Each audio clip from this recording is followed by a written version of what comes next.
Budget session start ஆகுது. So அதில் நான் கலந்துக்க கூடாதுன்ற நோக்கத்தில் தாவேக்கா அரசு பயந்து எங்களை தடுக்கிற ஒரு முயற்சியாக தான் இதை பார்க்குறோம் அப்படின்னு இவங்க ஒரு குற்றச்சாட்டு வைக்கிறாங்க. இவங்க என்ன சொல்றாங்கன்னா, பெண்களுக்கு ஏதாவது ஒரு பிரச்சனைனா நாங்கள் சும்மா இருக்க மாட்டோம், அரசு வந்து தீவிரமா வந்து செயல்படும் அப்படின்னு சொல்றாங்க. பெண்களுக்கு எதிரான குற்றங்கள் எல்லா கிரைம்லையுமே நீங்க சேம் பேராமீட்டர் லெவல்ல நீங்க வந்து லீகல் ஆக்ஷன் எடுத்திருக்கீங்களா அப்படின்னு பார்க்கும்போது இல்ல. அப்ப இது தேவையில்லாததுதான். இந்த கைதுன்றது அவரை வந்து அலக்கழிக்கணுன்றது தேவையில்லாது. ரெண்டாவது அவங்களுடைய இன்டென்ஷனே அவர் அரெஸ்ட் பண்ணணுன்றது தான். நீங்க 12 மணி வரைக்கும் அவங்கள அரெஸ்ட் பண்ணாதீங்க, நான் இது அர்ஜென்ட் மேட்டரா நான் இந்த கேஸ் எடுத்துக்கிறேன்னு சொல்லிட்டாங்க. அவரை அரெஸ்ட் பண்ணணும், அவரை ரிமாண்ட் பண்ணணும் அப்படின்றது தான் வந்து இவங்களுடைய இன்டென்ஷனா இருந்திருக்கு. கோர்ட்ல போனதுக்கு அப்புறமா இவங்க மேபி மாத்தி சொல்லியிருக்காங்க, நாங்க வந்து அரெஸ்ட் பண்ற எங்களுக்கு இன்டென்ஷன் இல்லை, விசாரணைக்காக தான் கூப்பிட்டோம். அப்படி இருந்தா நீங்க என்ன பண்ணிருக்கீங்கன்னா நோட்டீஸ் கொடுத்து கூப்பிட்டுருக்கலாம். ஆனா இவங்க நோட்டீஸ் கொடுத்து கூப்பிடல. காவேரி பிரச்சனை இவர் இந்த 2 பிரதானமான எதிர்கட்சிகளை கூட்டிட்டு இவர் டெல்லிக்கு போயிருக்கணும். அது எவ்வளவு பெரிய நியூஸா மாறி இருக்கும். கர்நாடகால யாருடைய ஆட்சி இருக்கு? காங்கிரஸ் ஆட்சி. ராகுல் காந்தி வந்து அந்த கட்சியுடைய தலைவர். கர்நாடகாவுடைய முதலமைச்சரா ராகுல் காந்தி கண்ட்ரோல் பண்ணுவாரா இல்ல முக ஸ்டாலின் கண்ட்ரோல் பண்ண முடியுமா?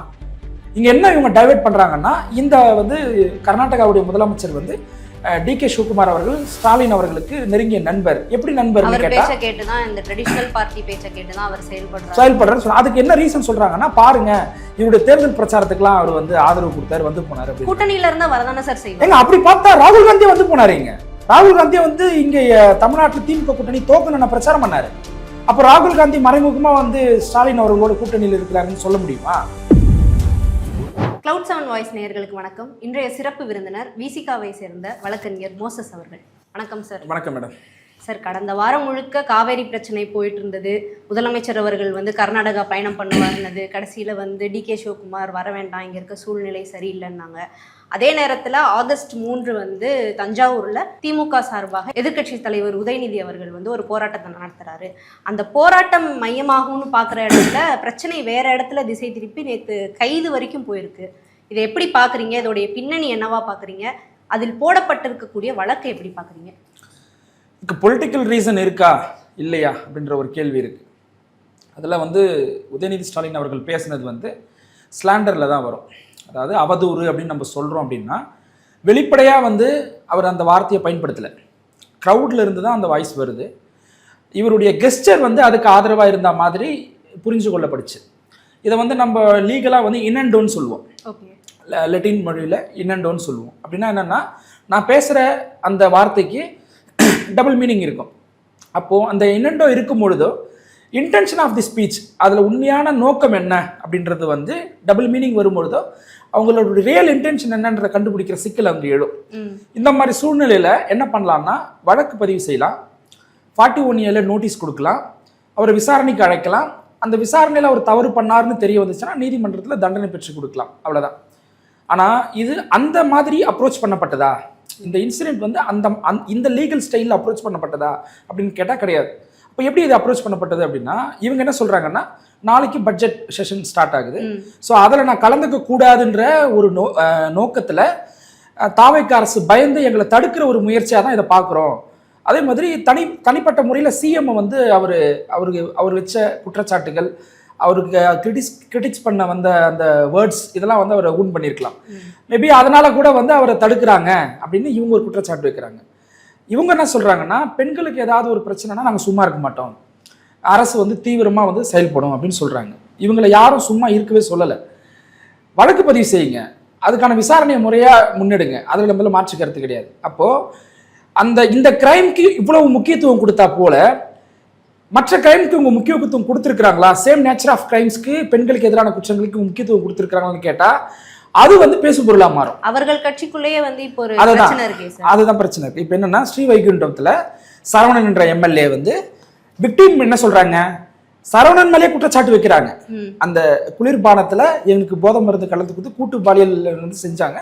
இதுக்கு வந்து கூட்டிட்டு நான் சரவணன் கிட்ட சொல்றேன்னு சொன்னேன், போய் சொல்லு, உன்னை கூட்டிட்டு வர சொன்னதே அவருதான் இவங்க சொன்னதா இவங்க சொல்றாங்க.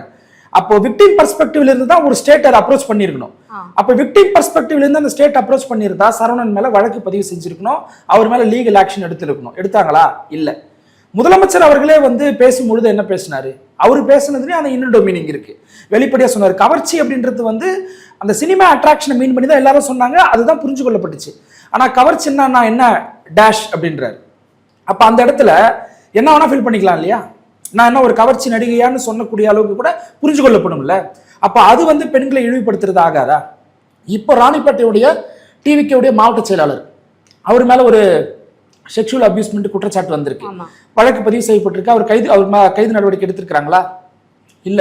அப்போ பெண்களுக்கு எதிரான குற்றங்கள் எல்லா கிரைம்லயுமே நீங்க சேம் பேராமீட்டர் லெவல்ல நீங்க வந்து லீகல் ஆக்ஷன் எடுத்திருக்கீங்களா அப்படின்னு பார்க்கும்போது இல்ல. அப்ப இது தேவையில்லாததுதான். இந்த கைதுன்றது அவரை வந்து அலக்கழிக்கின்றது தேவையில்லாது. ரெண்டாவது, அவங்களுடைய இன்டென்ஷனே அவர் அரெஸ்ட் பண்ணுன்றது தான். அது வந்து நீதிமன்றத்தில் போயிட்டு நாங்கள் விசாரணைக்காக தான் கூப்பிட்டு போனோம்னு சொன்னாங்கன்னா, விசாரணைக்கு நீங்க கூப்பிடுற இன்டென்ஷன் உங்களுக்கு இருந்திருந்தால் 41A நீங்க நோட்டீஸ் கொடுத்துருக்கலாம், நோட்டீஸ் கொடுத்து கூப்பிட்டு விசாரிச்சிருக்கலாம். ஆனா அதை ஸ்கிப் பண்ணல. ரெண்டாவது, ஜட்ஜி வந்து ஹைகோர்ட் ஜட்ஜி வந்து சொல்லிட்டாங்க. என்ன சொல்லிட்டாங்கன்னா, நீங்க 12 மணி வரைக்கும் அவங்கள அரெஸ்ட் பண்ணாதீங்க, நான் இது அர்ஜென்ட் மேட்டரா நான் இந்த கேஸ் எடுத்துக்கிறேன்னு சொல்லிட்டாங்க. ஹைகோர்ட் இந்த இன்ஸ்ட்ரக்ஷன் கொடுத்தது எந்த அடிப்படையில் கொடுக்குது? ஏபில கொடுக்குது. ஆன்டிசிபேட்டரி பெயில்ல ஜட்ஜி சொல்றாங்க. கோர்ட்டுக்கு தெரியும் இந்த மாதிரியான ஒரு சலசலப்பும் ஏற்படும் மக்கள் மத்தியில அப்படிங்கிறப்போ அவங்க அதை அவசரப்பட்டு எடுக்கிறாங்கங்கிற சூழலுமே எடுத்துக்க முடியும். டிவிக்கு இன்டென்ஷன், அந்த போலீஸோட இன்டென்ஷன் இதுல பாருங்க. எந்த பெட்டிஷன்ல இந்த ஜட்ஜ் இந்த கருத்து சொல்றாரு? ஆன்டிசிபேட்டரி பெயில் பெட்டிஷன்ல இந்த கருத்து சொல்றாரு. ஆன்டிசிபேட்டரி பெயில்ன்றது வந்து போலீஸ் அரெஸ்ட் பண்றதுக்கு முன்னாடி போடக்கூடிய ஒரு பெட்டிஷன். ஒன்ஸ் இவங்க அரெஸ்ட் பண்ணிட்டாங்கன்னா என்ன பண்ண முடியும்னா பெயில் பெட்டிஷன் தான் போடணும். பெயில் பெட்டிஷன் எங்க போடணும்னா, இவங்க எங்க கூட்டு போயிட்டு ரிமாண்ட் பண்றாங்களோ அந்த ஜூரிஸ்டிக்ஷனல் இருக்கக்கூடிய ஜுடிஷியல் மேஜிஸ்ட்ரேட் கிட்ட தான் பெயில் பெட்டிஷன் போடணும். அப்போ இவங்களோட இன்டென்ஷன் என்னன்னா, எப்படியாச்சும் அரெஸ்ட் பண்ணிட்டோம் அப்படின்னா பெயில் பெட்டிஷன் நிக்காது. பெயில் பெட்டிஷன் நிக்கல, ஆன்டிசிபேட்டரி பெயில் நிக்காது. அப்ப ஆன்டிசிபேட்டரி பெயில் நிக்கலன்னா இவங்க பெயிலுக்கு மூவ் பண்ணட்டும். அப்போ இவங்களுடைய உண்மையான இன்டென்ஷன் அவரை அரெஸ்ட் பண்ணணும், அவரை ரிமாண்ட் பண்ணணும் அப்படின்றது தான் வந்து இவங்களுடைய இன்டென்ஷனா இருந்திருக்கு. கோர்ட்ல போனதுக்கு அப்புறமா இவங்க மேபி மாத்தி சொல்லியிருக்காங்க, நாங்க வந்து அரெஸ்ட் பண்ற எங்களுக்கு இன்டென்ஷன் இல்லை, விசாரணைக்காக தான் கூப்பிட்டோம். அப்படி இருந்தா நீங்க என்ன பண்ணிருக்கீங்கன்னா நோட்டீஸ் கொடுத்து கூப்பிட்டுருக்கலாம். ஆனா இவங்க நோட்டீஸ் கொடுத்து கூப்பிடல. ஸோ அப்போ ஒரு எல்ஓபி அவர் அப்ரோச், அவர் வந்து பட்ஜெட் தாக்கல் செய்யறோம். அப்போ அவரை விசாரணைக்கு அடைக்கிறதுக்குன்ட்டு ஒரு முறை இருக்கு. இப்போ இது வந்து இந்த இடத்துல தான் விமர்சனம் ஆகுது. இங்க வந்து அவர் பேசினதை உண்மையான என்ன அர்த்தத்துல பேசினாருன்னு அவருக்கு தான் தெரியும். ஒருவேளை அது தவறா பேசப்பட்டிருந்ததுன்னா அதை விடுதலை சிறுத்தைகள் கட்சி நாங்க ஏற்கல, அது கண்டிக்கத்தக்க விஷயம் தான். ஆனா ஒருவேளை அவர் என்ன சொல்றாரு, கிரவுட்ல இருந்து ஒரு வர வாய்ஸ் வந்து இவருடைய கெஸ்டர் அதுக்கு ஆதரவா இருக்கு. அது தப்பு இருந்தா தப்பு தான், அதை நம்ம மறுக்கல. ஆனா அதுக்கு வந்து ஹரஸ்ட்ன்றது வந்து இது தேவையில்லாத ஹராஸ்மென்ட் தான். பிரஸ் மீட்லயுமே கூட எதிர்க்கட்சி தலைவர் வந்து கட் அண்ட் பேஸ்ட் பண்ணிருக்காங்க. எனக்கு வந்து கான்ஷியஸா தான் நான் எப்பயுமே பேசக்கூடிய ஆளு, நான் எந்த பெண்களையும் வந்து இழிவா பேசக்கூடிய ஆள் இல்லைன்னு சொல்லியிருக்காங்க. இப்ப இன்னொரு கேள்வி இருக்கு, இது வந்து ஒரு பொதுநல வழக்கா கொண்டு வரப்போ இது ஒரு சம்பந்தப்பட்ட அந்த பெண் போடுறப்ப இது எந்த மாதிரியான வழக்கா மாறும்? பொதுவாக இந்த மாதிரியான, அதாவது லோக்கஸ் ஸ்டாண்டின்னு சொல்லுவாங்க, வழக்காடும் உரிமைன்னு சொல்லுவாங்க. இந்த கேஸ்ல யாருக்கு எதிராக இந்த டிஃபமேஷன், யாருக்கு எதிராக இந்த ஸ்லாண்டர், யாருக்கு எதிரானா அந்த குறிப்பிட்ட அந்த நடிகைக்கு எதிராக தான் அவர் பேசினதா சொல்றாங்க. அப்போ அவங்க தானே வந்து கம்ப்ளைண்டா மாறணும், அவங்க தான் கேஸ் கொடுத்துருக்கணும் ஆக்சுவலா. அப்ப ஆனா அவங்க கொடுக்கல இந்த கேஸ்ல. அப்ப யாருன்னா தாவேக்கால இருக்கக்கூடிய ஒரு பெண் நிர்வாகி தான் இந்த கம்ப்ளைண்ட் கொடுத்துருக்காங்க. எனக்கு என்ன டவுட் வருதுன்னா, இதே சேம் நேச்சர் இவர் வந்து எந்த இன்டென்ஷன்ல பேசினாருன்னு தெரியல. அவர் வந்து நான் அந்த வந்து தவறான இன்டென்ஷன்ல பேசலன்னு சொல்றாரு உதயநிதி அவர்கள். தவறான இன்டென்ஷன் தெரிஞ்சே பேசினாரு யாரு? நயினார் நாகேந்திரன். அன்னைக்கு வந்து டிவிகே கவர்மெண்ட் கிடையாது, சம்பந்தப்பட்ட பேரையே சொல்லி பேசினாரு, முதலமைச்சரை தொடர்பு படுத்தி பேசினாரு. அன்னைக்கு தாவேக்காவுடைய ரியாக்ஷன்ஸ் என்ன? தாவேக்கால இருக்கக்கூடிய யாராவது ஒருத்தர் போயிட்டு புகார் கொடுத்தாங்களா? ஒருவேளை புகார் கொடுத்து வழக்கு பதிவு செய்யப்படாம இருந்திருந்தால் இன்னைக்கு இவங்க ஆட்சிக்கு வந்திருக்கிறாங்கல்ல, அந்த கம்ப்ளைண்டே எடுத்து வழக்கு பதிவு செய்யலாம். அப்ப நயினார் நாகேந்திரன் வந்து பாஜகவுடைய ஒரு ஸ்டேட் பிரசிடென்டா இருக்கிறார். பாஜக தொடர்பு இருக்கிறதுனாலேயே இவங்க அவரை விமர்சிக்க தயங்கினாங்களா? இல்லைன்னா அட்லீஸ்ட் ஒரு கண்டனமாச்சு தெரிவிச்சிருக்கலாம். நீங்க கம்ப்ளைண்ட் கொடுத்து வழக்கு பதிவு செய்யறது மறைமுக கூட்டணியிலேயே அவங்க இருக்காங்க நீங்க சொல்ல வரீங்களா?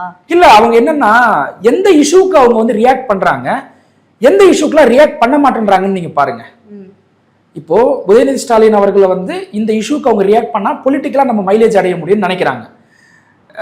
நயினார் நாகேந்திரன் இஷ்யூக்கு ஏன் இவங்க ரியாக்ட் பண்ணல? அது நேரடியா வந்து முதலமைச்சர் விஜய் நோக்கி வைக்கப்பட்ட ஒரு குற்றச்சாட்டு. அந்த நபரை வந்து வெளிப்படையா பேரை சொல்லி வச்சு இது தவறுன்னு தெரிஞ்சே பேசினாரு. அன்னைக்கு வந்து டிவிக்கு இருக்கக்கூடிய எந்த மகளிர் அமைப்போ இல்ல தாவேக்கால இருக்கக்கூடிய தலைவரோ யாருமே வந்து கண்டனமும் தெரிவிக்கல, வழக்கும் பதிவு செய்யல. ஏன் கனிமொழி அவர்களை வந்து இல்லெஜிட்டிமேட் சைல்டுன்னு சொன்னாரு யார்? எச் ராஜா. அன்னைக்கு வந்து இன்னைக்கு பேசக்கூடியவங்க எல்லாரும் எங்க போயிருந்தாங்க? அப்ப அன்னைக்கு விஜய் இந்த சமூகத்துல தானே இருந்தாரு. அப்ப அன்னைக்கு ஏதாவது கண்டனம் தெரிவிச்சிருக்கலாம்ல. அப்ப அது கிடையாது. இந்த பெனிஃபிட் ஆஃப் அரெஸ்ட், இந்த அரெஸ்ட் பண்ணதுடைய பெனிஃபிட் யாருக்கு போயிருக்கு? இதுல யார் பொலிட்டிக்கல் மைலேஜ் அடைஞ்சிருக்கிறாங்கன்னா இது கண்டிப்பா உதயநிதி ஸ்டாலின் அவர்களுக்கு தான் பொலிட்டிக்கல் மைலேஜ் அமைஞ்சிருக்கு. ஏன் அப்படி நான் சொல்றேன்னா, நீங்க வரலாறு பாருங்க. இந்த மாதிரி பொலிட்டிக்கல் அரெஸ்ட்லாம் நீங்க பெற்று பார்த்தீங்கன்னா, அதுல யார் வந்து இப்ப கலைஞர் அவர்கள் நள்ளிரவில் கைது செய்யப்பட்டார், அதோடைய பொலிட்டிக்கல் மைலேஜ் யாருக்கு போய் சேர்ந்துச்சு? ஜெயலலிதா அவர்கள் கைது செய்யப்பட்டாங்க, அதோடைய பொலிட்டிக்கல் மைலேஜ் யாருக்கு போய் சேர்ந்துச்சு? உதயநிதி ஸ்டாலின் அவர்கள் மீது என்ன விமர்சனம் வைக்கப்பட்டுச்சு? இவர் ஒரு இளவரசர், ஒரு அரண்மனை பாலிடிக்ஸ், இவர் வந்து இவருடைய அப்பா வந்து தாத்தா சிஎம், அப்பா வந்து திமுகவுடைய தலைவராக இருக்கிறாரு, இந்த லெகசியில வந்துட்டாரு, சொகுசா வந்துட்டாரு அப்படின்னு தானே இருந்துச்சு. இப்போ அவரையே ஒரு கிரைசிஸ் உருவாக்கி அவர் ஒரு லீடரா எமர்ஜ் ஆகக்கூடிய ஒரு வாய்ப்பை வந்து தாவேக்காவை ஏற்படுத்தி கொடுத்துருச்சுன்ற. இதன் மூலமா மட்டும்தான் அவர் லீடரா எமர்ஜ் ஆகிறதுக்கான சூழல் அமைஞ்சிருக்கா நீங்க பாக்குறீங்க? இல்ல, ஒரு அப்போசிஷன் லீடரா இருக்கும்போது ஒரு கிரைசிஸ் வருது, அந்த கிரைசிஸ் எப்படி ஃபேஸ் பண்றாருன்னு இருக்குல்ல. இப்போ அந்த கிரைசிஸ் வந்து ஏற்படுத்த வேண்டிய தேவை இப்போ இருக்கா? இது வந்து இன்னண்டோ மீனிங் நான் சொல்லிட்டேன். டபுள் மீனிங்ன்றதுக்கு வந்து விசாரணைக்கு உட்பட்டது தானே, இல்லைன்னு சொல்ல. தவறா இருந்தா தவறு தான். ஆனா இதுக்கு அரஸ்ட்ன்ற லெவலுக்கு போக வேண்டிய அவசியமே கிடையாதுன்னு நான் சொல்றேன். சார், ஆளும் கட்சி வந்து இந்த மாதிரியான நீங்க இதுல இன்கன்வீனியன்ட் யாருக்கு ஏற்பட்டிருக்கு பாருங்களேன். உதயநிதி நேற்று அரெஸ்ட், ஒரு நாள் கூட்டு போயிட்டு விசாரணைக்கும் கூட்டு போனாங்க. இதுல வந்து இந்த benefit of arrest, media hype, இதெல்லாம் யாருக்கு போய் சேர்ந்திருக்குன்னு பாருங்க. இன்கன்வீனியன்ட் யாருக்கு ஏற்பட்டிருக்குன்னு பாருங்க. நீங்க நல்லா பாருங்க, இன்கன்வீனியன்ட் மக்களுக்கு ஏற்பட்டிருக்கு. பல இடங்கள்ல திமுக ஆர்ப்பாட்டம் பண்றாங்க, போராட்டம் பண்றாங்க. இதனால யாருக்கு இடையூறு ஏற்படுது? மக்களுக்கு ஏற்பட்டிருக்கு. விவசாயிகள் வந்து இங்க தண்ணி வரலன்னு சொல்லிட்டு, ஒரு சொட்டு தண்ணி கூட வரலன்னு சொல்லிட்டு போராட்டம் நடத்திட்டு இருக்காங்க. எவ்வளவோ அழுத்தம் கொடுத்து பார்த்தாங்க. அதுக்கெல்லாம் இந்த அரசு இந்த மாதிரி எஃபெக்டிவான ஸ்டெப்ஸ் எடுக்கல. அப்போ உதயநிதி ஸ்டாலின் பேசின இந்த பேச்சுக்கு இவ்வளவு முக்கியத்துவம் கொடுக்குற இந்த அரசு தண்ணி கொண்டு வரதுக்கு இவ்வளவு ஸ்டெப்ஸ் எடுத்தாங்களான்ற கேள்வி விவசாயிகிட்ட இருந்து எழுமாதா? இப்ப இந்த நீங்க சொன்னதுல இருந்துதான் இந்த விஷயம், காவேரி விஷயத்தை வந்து டைல்யூட் பண்ற ஸ்பேஸ்ல தான் உதயநிதியோட அரெஸ்ட் நடந்திருக்குன்னு சொல்லி சமூக வலைதளங்கள்ல இருந்து பல்வேறு அமைப்புகள்ல இருந்து எல்லாரும் பேசுறத நம்ம பார்க்க முடியுது. இதை எப்படி பாக்குறது? காவேரி விஷயத்தை வந்து டைல்யூட் பண்றதுக்கு தான் தாவேக அரசு இந்த மாதிரியான விஷயங்களை கையில எடுக்கிறாங்களா? இந்த மாதிரியான கேஸ் வந்து இவங்களுக்கு நெகட்டிவா அமையிறப்போ இது அவங்களுக்கு பேக் ஃபயர் ஆகும் தெரியாம தான் இந்த மாதிரியான விஷயங்கள் எடுக்கிறாங்க. ஏன்னா போடப்பட்ட வழக்குங்கிறது வந்து ரொம்பவே அதிகமா இருக்கு. இரு பிரிவினர்களுக்கிடையே வந்து பிரச்சனையை தூண்டும் விதத்துல இவர் பண்ணியிருக்காருங்கிற மாதிரியான விஷயங்கள்லாம் வந்திருக்கிறப்போ இந்த வழக்கு கோர்ட்ல எப்படி நிற்கும்? வேடச்சந்தூர்னு ஒரு ஊர், அதுல வந்து இருக்கக்கூடிய அரசு பள்ளி. அரசு பள்ளியில வந்து குடிக்கிற தண்ணியில வந்து மலத்தை கடந்துதான் நியூஸ். அரசு பள்ளி அது. அப்போ திண்டுக்கல்லுடைய மாவட்டத்துக்கு உட்பட்டு இருக்கக்கூடிய ஒரு இடம். இது நியூஸாவே மாறல. அரசு பள்ளிக்குள்ள மாணவர்கள் தண்ணி குடிக்கக்கூடிய ஒரு தொட்டிக்குள்ள மனித கழிவை கொண்டு வந்து போட்டிருக்கிறாங்க. எவ்வளோ பெரிய இஷ்யூ இது! எத்தனை பேர் அதில் பாதிப்படைஞ்சிருப்பாங்க? இது பேசும் பொருளாகவே மாறல. என்டையராக இந்த இஷ்யூன்றது மொத்தமாக அப்படியே டைவெர்ட் பண்ணிடுச்சு. காவேரி பிரச்சனைன்றது வந்து பெரிய ஆப்பர்ச்சுனிட்டி நம்மளுடைய முதலமைச்சருக்கு கிடைச்சிது. என்ன ஆப்பர்ச்சுனிட்டி முதலமைச்சருக்கு கிடைச்சதுன்னா, இவர் சிஎம், பிரதான எதிர்கட்சிகள் 2 கட்சி இருக்கு. ஒன்று அதிமுக, இன்னொன்று திமுக. இந்த 2 கட்சியுமே கூட்டிட்டு இவர் கர்நாடகாவுக்கு போறதுக்கு காட்டின ஆர்வத்தை விட, இவர் அதுக்கு காட்டின ஆர்வத்தை விட இவர் இந்த 2 பிரதானமான எதிர்கட்சிகளை கூட்டிட்டு இவர் டெல்லிக்கு போயிருக்கணும். அது எவ்வளவு பெரிய நியூஸா மாறி இருக்கும். ஒரு லீடர்ன்ற ஒரு எமர்ஜ் ஆகுறாரு அப்படின்றத ரொம்ப ஃபர்ஸ்ட் கிளாஸா வந்து எஸ்டாப்ளிஷ் பண்ணியிருக்கலாம். அனைத்து கட்சி கூட்டம் கூட்டி அதுல ஒரு தீர்மானம் நிறைவேற்றப்பட்டு இங்க இருக்கக்கூடிய பிரதான 2 அரசியல் கட்சியுடைய தலைவர்களை கூட்டிக்கிட்டு இவர் டெல்லி போயிட்டு ஒரு அழுத்தம் கொடுத்துட்டு வந்திருந்தா எப்படி இருந்திருக்கும்?